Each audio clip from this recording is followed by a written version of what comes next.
Welcome class 8। इस video में हम स्टार्ट करेंगे chapter 3 algorithm and flow chart. Sometime while solving a problem you may forget some steps even if you know the solution. The result will be a wrong sequence of action and you may get a wrong answer. तो क्या बोल रहा है देखो कि कभी कभी हम जब प्रॉब्लम सॉल्व करते हैं तो ऐसा होता है कि कुछ स्टेप्स हमसे छूट गया। ठीक है, हम लोगों को क्या आंसर आएगा ये पता है, लेकिन जब हम कर रहे हैं वो सॉल्विंग तब देख रहे हैं कि ठीक से हम नहीं कर पाए, कुछ स्टेप्स छूट गए। ठीक है, इसलिए रॉन्ग आंसर आया। ठीक है, similarly if the programmer missed out some steps the computer will give a wrong output. Same चीज प्रोग्राम में भी होता है। अगर प्रोग्रामर कुछ स्टेप्स लिखना भूल जाए तो भी प्रोग्राम में गलत आंसर आएगा। ठीक है, to get the correct output it is necessary that a programmer write each and every instruction in the proper sequence. तो वैसे ही अगर प्रोग्राम के बात है तो प्रोग्रामर को हर एक लाइन को या इंस्ट्रक्शंस को प्रॉपरली लिखना पड़ेगा। अगर कोई भी स्टेप छूट गया तो क्या होगा, तो प्रोग्राम ठीक से वर्क नहीं करेगा। ठीक है, रॉन्ग आउटपुट देगा। Thus, you need to plan properly before executing the actual program. तो इसलिए प्लानिंग करना बहुत ज़रूरी है। पहले सोच लो कि कैसे जाना है, मतलब प्लानिंग कर लो पहले। तो कोई भी प्रोग्राम करने से पहले उसको कैसे करना है ये सोचना बहुत ज़रूरी है। पहले प्लानिंग करो फिर प्रोग्राम करो। ठीक है, नेक्स्ट देखो algorithm. An algorithm is defined as a sequence of instructions that are required to get the desired result. तो एल्गोरिथम क्या है? एल्गोरिथम है सीक्वेंस ऑफ इंस्ट्रक्शंस जिसको फॉलो करने से रिक्वायर्ड रिजल्ट मिलेगा। ठीक है, these instructions are written in simple English in different steps. ये जो एल्गोरिथम है ये सिंपल इंग्लिश में आप लोग लिख सकते हो। An algorithm helps to develop the fundamental logic of a problem and is an effective method for solving different problems. तो एल्गोरिथम कैसे हेल्प करता है? एल्गोरिथम लॉजिक को समझने में हेल्प करता है, मतलब किस वे में जाने से प्रोग्राम करेक्ट रिजल्ट देगा ये समझने में हेल्प करता है। ठीक है, and is an effective method for solving different problems. For example mathematical problem. Thus, an algorithm is a sequence of instructions that tells how a problem can be addressed and solved. तो algorithm क्या करता है? हम लोगों को help करता है कि हम समझ पाए कि कौन से वे में जाने से प्रोग्राम ठीक से रिजल्ट देगा या करेक्ट रिजल्ट देगा। ठीक है, If you plan beforehand then the task become easier. Suppose you want to write a program that will find the sum of two numbers. Then before writing the program you will plan an algorithm that will make your task easy. मान लो कि ऐसा एक programme लिखना है कि 2 number का add करो। ठीक है, तो ये जो प्रोग्राम है इसको स्टार्ट करने से पहले अगर तुम प्लानिंग कर लो, मतलब एक एल्गोरिथम लिख लो कि हाँ इसके बाद ये स्टेप करना है, तो टास्क और भी इजी हो जाएगा, है ना। Thus, an algorithm for the above task could be written as, कैसे देखो, एडिशन ऑफ 2 नंबर्स का जो प्रोग्राम है उसका एल्गोरिथम क्या होगा देखो। एक्सेप्ट 2 नंबर्स, फर्स्ट स्टेप ये है कि 2 नंबर को एक्सेप्ट करना है। से m and n। Next page में जाओ। Take the variable s to store the sum of m and n, मतलब एक वेरिएबल लेना है। वेरिएबल क्या है? मेमोरी में एक स्पेस है जहाँ पे हम m और n को ऐड करके रखेंगे, उसका जो रिजल्ट निकलेगा वो रखेंगे। ठीक है, तो इसीलिए यहाँ पे बोला है, देखो, take a variable s to store the sum of m and n। Next, s equal to m plus n, मतलब वो जो हमने अभी वेरिएबल लिए जहाँ पे रिजल्ट को रखेंगे वहाँ पे हम m प्लस n करते हैं, मतलब m प्लस n का जो वैल्यू है उसको s में हमने रख दिए या स्टोर कर दिए। ठीक है, नेक्स्ट, डिस्प्ले s को डिस्प्ले करो, जैसे यूज़र देख पाए कि उसका आउटपुट क्या आया। समझ में आया? तो ये है एल्गोरिथम।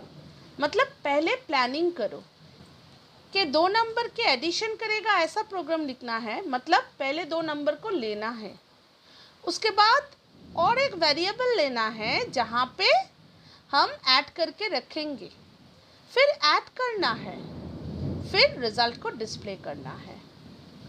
ऐसे अगर प्लानिंग कर लो तो उसके हिसाब से प्रोग्राम लिखोगे तो कोई गलती नहीं होगा। ठीक है, नेक्स्ट देखो, characteristic of a good algorithm. Good algorithm हम कैसे लिख सकते हैं, इसका कैरेक्टरिस्टिक क्या है? From the above observation, some characteristics of an algorithm are as follows. Each step of an algorithm must be precisely defined. Precisely define करना चाहिए हर एक स्टेप को एल्गोरिथम में। ठीक है, an algorithm must contain blocks that will help to solve problems more efficiently and logically। Algorithm block भी carry कर सकता है, मतलब अगर बहुत बड़ा एल्गोरिथम हो तो छोटे छोटे ब्लॉक में उसको डिवाइड कर लो, तो एल्गोरिथम लिखने में भी इजी होगा और लॉजिक भी ठीक से समझ में आएगा। ठीक है, तो ऐसे ही ब्लॉक कंटेन कर सकता है algorithm. It should accept a set of inputs and produce the defined output. ये सेट ऑफ इनपुट एक्सेप्ट कर सकता है और उसके बाद इनपुट्स को प्रोसेस करके आउटपुट भी दे सकता है। Next, it must be terminate after the finite number of steps. ऐसा एल्गोरिथम मत लिखो कि वो चलता ही रहे, मतलब कुछ स्टेप के बाद ये ख़त्म हो जाना चाहिए। अनलिमिटेडली एल्गोरिथम चलते ही रहेगा, ये ठीक नहीं है। ठीक है, तो कुछ फाइनाइट स्टेप्स के बाद इसको स्टॉप होना चाहिए। Next, it should be independent from the computer programming language. मतलब एल्गोरिथम कॉमन होगा, उसको देख के कोई भी हाई लेवल लैंग्वेज में प्रोग्राम कर सकते हो। तुम सी में भी उसी एल्गोरिथम से प्रोग्राम कर सकते हो, C++ में भी कर सकते हो, जावा में भी कर सकते हो। एल्गोरिथम एक कॉमन प्लानिंग है। ठीक है, next, it should develop a platform for writing programs. मतलब ऐसा एक प्लेटफॉर्म इसका होना चाहिए कि तुम प्रोग्राम लिख सको, मतलब प्लानिंग ऐसा होना चाहिए कि उसको देख के तुम प्रोग्राम लिख सको। ठीक है, ऐसा अगर इधर उधर के स्टेटमेंट लिखे कि जो प्रोग्रामर है उसको समझ ही नहीं आ रहा है कि कैसे प्रोग्राम लिखे, ऐसा नहीं होगा। ठीक से अगर एल्गोरिथम को लिखोगे तो उसके हिसाब से प्रोग्रामर प्रोग्राम को लिख पाएगा। ठीक है, तो ये सारे हैं कैरेक्टरिस्टिक ऑफ गुड एल्गोरिथम। तो एक बार रिपीट करते हैं। देखो, स्टेप्स को प्रिसाइज होना चाहिए, मतलब डेफिनिट स्टेप्स होना चाहिए। नेक्स्ट, पूरे एल्गोरिथम को अगर चाहो तो ब्लॉक में डिवाइड करके लिख सकते हो, जैसे ये और भी अच्छे से समझ में आए। नेक्स्ट, ठीक से इनपुट एक्सेप्ट करना चाहिए और आफ्टर प्रोसेसिंग ठीक से आउटपुट भी देना चाहिए। Next, after finite number of steps ये टर्मिनेट हो जाना चाहिए। ठीक है। नेक्स्ट, कोई भी प्रोग्रामिंग लैंग्वेज में तुम इसी एल्गोरिदम को देख के प्रोग्राम लिख सकते हो, मतलब ये इंडिपेंडेंट होना चाहिए। ठीक है। लास्ट, एल्गोरिदम ऐसा होना चाहिए कि उसको देख के प्रोग्राम लिखा जाए। ठीक है। अब देखो, step to develop an algorithm. There are some basic steps that will guide you in how to write an algorithm for the given task. तो कैसे देखो एल्गोरिदम लिखते हैं। Begin the algorithm with the word start. Start word से इसको शुरू करो। Give a number to each instructions, मतलब हर एक इंस्ट्रक्शन को एक नंबर दो कि ये फर्स्ट स्टेप है, ये सेकंड स्टेप है, ये थर्ड स्टेप है, ऐसे। ठीक है। Write each instruction in a separate line. हर एक इंस्ट्रक्शन को सेपरेट लाइन में लिखो। ठीक है, मतलब एक के बाद एक ऐसे लिखो। Each instruction should be written in simple English. Simple English में तुम एल्गोरिदम को लिख सकते हो। जैसे अभी हमने एडिशन ऑफ टू नंबर्स का एल्गोरिदम देखे, सिंपल इंग्लिश में लिखना है। ठीक है। Next, the algorithm should finish with the word stop. Last में स्टॉप वर्ड को यूज करके इसको टर्मिनेट करना है।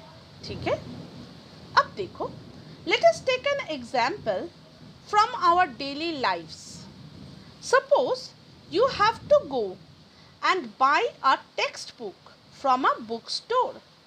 An algorithm for this process is illustrated with the help of diagram. तो देखो कैसे दिखाया है। Step 1, go to the bookstore.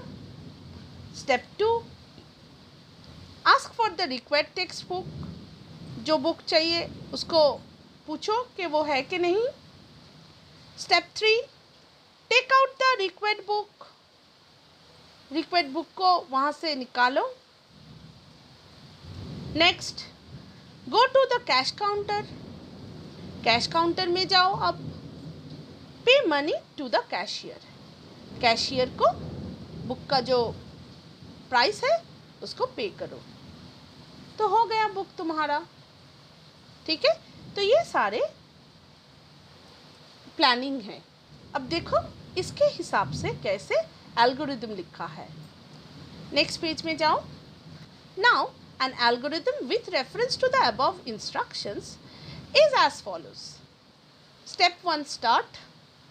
Step 2, go to the book store. Step 3, ask for the required text book. Step 4, take out the required book. Step 5, go to the cash counter. Step 6, pay money to the cashier, and step 7, stop। हो गया algorithm. ठीक है। तो ऐसे planning करना है या algorithm लिखना है। और एक एग्जाम्पल दिया है, देखो। Write an algorithm for visiting a book fair. कैसे देखो, visiting to a book fair involves the following steps. Start, first step है start. Next, go to the ticket counter. Third step, pay money for the ticket. Fourth step, get the ticket from the counter. Fifth step, show the ticket at the entrance. Sixth step, visit the bookstall. And seventh step, stop. तो क्या करना है, पहले start करो, उसके बाद ticket counter में जाओ टिकट खरीदने के लिए, फिर टिकट के लिए मनी दो, टिकट कलेक्ट करो, उसके बाद उसको एंट्रेंस में दिखाओ कि हाँ मैंने टिकट खरीदा है। उसके बाद बुक स्टॉल को विज़िट करो, फिर स्टॉप। समझ में आया? तो यहाँ पे एल्गोरिदम ख़त्म होता है। इस वीडियो में इतना तक। नेक्स्ट वीडियो में हम स्टार्ट करेंगे फ्लो चार्ट। बाय।